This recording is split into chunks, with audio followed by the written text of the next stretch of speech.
All right. Good morning to all of you and good afternoon. Happy Monday, because I think it is Monday. Hope you all had an enjoyable weekend. Please don't forget to mute your microphones. And I will start off with the situation in Libya. In a statement issued by our political mission there, the UNSMIL said that it is encouraged by recent calls on the part of Libyan leaders for the resumption of talks with an aim towards ending the fighting and division. This can pave the way for a comprehensive political solution based on the Libyan Political Agreement and within the framework of the Berlin Conference conclusions, UN Security Council Resolution 2510, and other relevant resolutions. In order for the talks to resume in earnest, however, the UN mission said the guns must be silenced. In that light, the mission welcomes the calls by international and regional actors in recent days for an immediate cessation of hostilities in Libya. The mission calls on the Libyan parties to engage swiftly and constructively in the 5+5 Joint Military Commission talks in order to reach a lasting ceasefire agreement. The 5+5 talks must be accompanied by firm implementation of and respect for the recently renewed UN arms embargo in Libya. The mission remains alarmed by the harm inflicted on civilian population by the continuing cycle of violence. The recent military movements in Greater Tripoli and in Tarhuna have led to new waves of displacement and suffering of over 16,000 Libyans in just the past few days. And our humanitarian colleagues inform us that about 18,500 people have been newly displaced this past weekend from Tarhuna and Sirte, following the takeover of Tarhuna by the forces aligned by Libya's government of national accord, and in anticipation of further advances on Sirte. Somebody does have their microphone open. If I could ask you to close it, please, because it's creating feedback. Turning to Syria, I can tell you that we're increasingly concerned about rapidly rising food prices in Syria, where more than 11 million women, children, and men urgently need humanitarian assistance. Prices have more than doubled in the last year, rising by 133% across the country. According to the World Food Programme, 9.3 million people across Syria are food insecure. Food prices have continued to soar. In May, the cost of standard food basket increased by 11% on average compared to April. Idlib was the worst impacted governorate, with the highest food prices recorded across all of Syria. The food baskets in Idlib registered a 30% increase in food prices in just 1 month. And at the same time, COVID-19 preventive measures are impacting families' access to incomes. According to the Food and Agriculture Organization, agriculture and livestock production has been impacted, threatening food security across Syria. In the face of these increasing needs, humanitarian operations, including food assistance from WFP, are addressing the needs on a massive scale. Each month, life-saving food is distributed to 4.5 million people across Syria's 14 governorates. Moving to the Democratic Republic of the Congo, the UN's humanitarian chief, Mark Lowcock, has released $40 million from the Central Emergency Response Fund to address health emergencies in the DRC. This announcement comes a few days after a new Ebola outbreak in Mbandaka in the northwestern province of Equateur. The funds will be used there and elsewhere in the country to strengthen health services, enable follow-up support for Ebola survivors, and establish community-based surveillance, alert, and rapid response systems. They will also fund the delivery of food, shelter, water, sanitation support, as well as health, education, and protection services. What is happening in the DRC is a stark reminder that the global community must not lose focus of humanitarian crises that were present before the COVID pandemic, said Mr. Lowcock as he announced the new funding. Today's $40 million allocation builds on an earlier $30 million to the DRC provided by the Central Emergency Fund through its underfunded Emergencies Allocation Program. And from Chad, where there are now more than 830 cases of COVID-19 and nearly 70 deaths, the UN team, led by the resident coordinator, Violet Kakayoma, has been working with the government and partners to tackle the health, humanitarian, and socioeconomic impacts of the pandemic. The UN helps broadcast public health service announcements in 17 languages across 20 community radio stations. We have trained also more than 700 people to carry out community outreach on health and sanitation issues. The World Food Programme, for its part, has donated 12 mobile tents with a capacity of 100 beds to the Health Ministry. With funding for some $22 million from the World Bank, WFP is also providing 17,000 metric tons of food for 3 months in 8 provinces. And thanks to funding from the World Bank, the FAO is supporting 20,000 households in 8 provinces by providing seeds and agricultural equipment. And the UN Refugee Agency has also donated 30 computers and 30 modems to strengthen the Ministry of Health's capacity to collect communication and data. And UN peacekeeping missions are also continuing to support the response to COVID-19. In South Sudan, the mission there says that in eastern Equatorial State, peacekeepers are supporting an organization led by youth to help sensitize local communities on how to stay safe and healthy. The mission has distributed face masks, sanitizers, soaps, and has installed hand washing facilities in public places and some border towns. And in response to questions about the elections in Burundi, I think we sent out a note over the weekend expressing that the Secretary General had taken note of the final results from the presidential and legislative elections as declared on June 4th by the Constitutional Court of Burundi. The Secretary General encourages all parties to continue to promote a peaceful and harmonious atmosphere among all Burundians. He reiterates the UN's commitment towards a long-term stability and sustainable development in Burundi. And today is World Oceans Day, and this year's theme is Innovation for a Sustainable Ocean. This morning, the Secretary General spoke at the virtual event to celebrate the day and said that we have a responsibility to correct our relationship with the oceans. He added that as we work to build back better from COVID-19 pandemic, we must come together to promote ocean science and the innovations that will save the lifeblood of our planet. The virtual celebration goes out until 5 p.m. today, and there will be keynote speeches, panels, and presentations with ocean activists, including Sylvia Earle and Jean-Michel Cousteau. You can watch it on the UN Web TV platform. In addition, the FAO organized today released a report which said that worldwide per capita fish consumption has reached a new record of 20.5 kilos per year, per person, I assume. Consumption is poised to increase further in the decade ahead, underscoring the ocean's critical role in global food and nutrition security. And the UN Environment Programme released a report highlighting the importance of protecting seagrass meadows, which can be a powerful nature-based solution to the climate crisis. And I have a personnel announcement for you.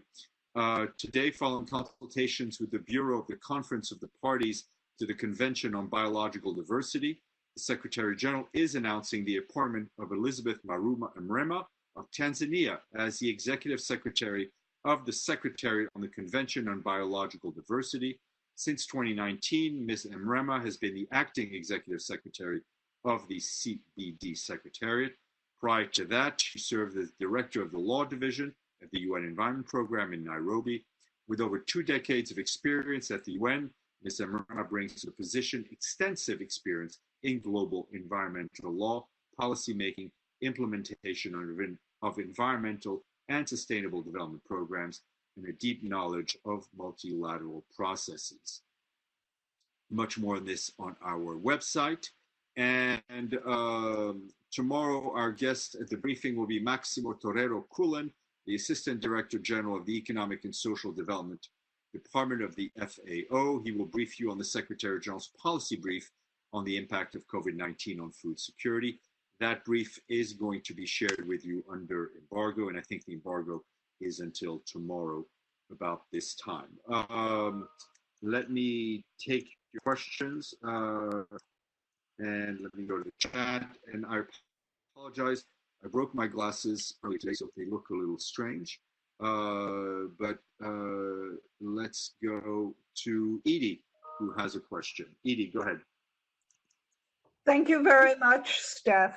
Um, Two questions, actually. First, is there any update on the meeting of the UN mission officials for Libya with the GNA delegation, which you said was going to take place in the coming days, in light of the fact that the GNA has rejected a call for a ceasefire by Egypt over the weekend and said it is moving ahead to try to take CERT, as you mentioned in the displacement. No, indeed. I have nothing new to tell you except to say that, Stephanie Williams, who is the acting special representative, and I would say with the full power and backing of the Secretary General, has intensified her outreach with national and international interlocutors to try to de-escalate the situation. Her message is simple. She's urging for a swift return to the three-track intra-Libyan dialogue within the context of the Berlin Conference and Security Council resolution. And so the contacts are continuing. We are working towards a cessation of hostility and obviously are welcoming any efforts and all efforts, of course, towards that end. I have a second question on Afghanistan. Taliban officials say they are putting together an agenda for negotiations with the government in Kabul. Does the Secretary General have any reaction to that development? Sorry, I didn't hear you broke up there for a second. If you can go ahead and repeat the question. Sure. In Afghanistan, the Taliban officials are saying that they are putting together an agenda for negotiations with political leaders in Kabul. Does the Secretary General have any comment on that development? Well, we obviously welcome any positive movement towards an intra-Afghan dialogue. Okay. I'm not seeing any other. Toby has a question. Hi, thanks very much, Stéphane. I appreciate it. It's two questions for you. The first is on Hiroshima Remembrance Day, which is coming up on August 6th. And I'm wondering if the SG plans to attend in person or whether he's thinking about sending a video message or another means of communication. And my second question is on Democratic Republic of the Congo. I've seen a report that says that the peacekeeping mission there might be withdrawing due to, or be modified in some way due to health facilities that are not up to snuff. And I was wondering if you'd seen that report and if you have any comment. I've not seen that report on the DRC. And on your first part, there's, for obvious reasons, there's no SG travel planned as of yet because we don't know what the situation is. But obviously, there will be a message from the Secretary General to mark the tragic anniversaries of the dropping of the atomic bombs on Hiroshima and Nagasaki. Betul, I got a text from you saying you had a message, so go ahead. Yes, thank you, Steph. I have a follow-up question on Libya. The UN Libya mission said that it was disturbed by the discovery of a number of corpses in one of the retaken Libyan cities and called on the Libyan government to investigate it. But over the weekend, the Libyan ambassador to the UN also called for an investigation and called on the UN to do this investigation. Does the UN have any plans to start an investigation into the killings? I'm not aware of any specific plans. I know that the mission called for the government to do so, as they have the primary responsibility. Obviously, we're, as always, if we can't support the government in any way, we will to conduct an investigation. But I think this is just another sign of the violence that Libyan civilians have been bearing in the past year since this new round of violence began, and underscores the urgent need for a cessation of hostilities as quickly as possible. Pam, go ahead. Pam? You can hear me? Yeah? I can hear you. I think I unmuted before. Thanks, Steph. In terms of what the PGA just said at the General Assembly, obviously mechanics are being worked out. Will the Secretary General be at the UN in person for his presentation in September at the general debate? Thanks. This is all way too early to tell. We don't know what the situation will be, but obviously, if the secretary, if he's been coming in anyway, right? Pam, if the situation allows, I fully expect the Secretary General to be physically in the building. Currently, he comes into the building, let's say, three to four times a week. But obviously, none of us are in a position to make predictions as to what September will look like. Thanks. Okay. I don't see any other questions, but if you do have a question, just open your mic. Steph, this is Iftikhar. Yes, sir. With regard to the extraordinary rise in prices, in food prices in Syria, is the United Nations or any one of its agencies taking any action to help lower the prices or to help the people in distress? Well, yes and no. We're, of course, helping millions of Syrians on a regular basis with food aid and any other assistance we can give them. That's something that we do. The price hike is due to to market forces and obviously to the ongoing conflict. So continuing our political support towards this, continuing our work towards a political solution of the cessation of the conflict is one way to help. But there are market forces at play here, and so the fact that the prices are going up are just pushing us to help people more as much as through the World Food Program. Thank you. Could I ask a question about the plastic island that's been floating on the ocean? Has that been decreased at all in the last few months? I have no clue. Thank you. All right. We shall all see each other soon, if not before. Hasta la vista.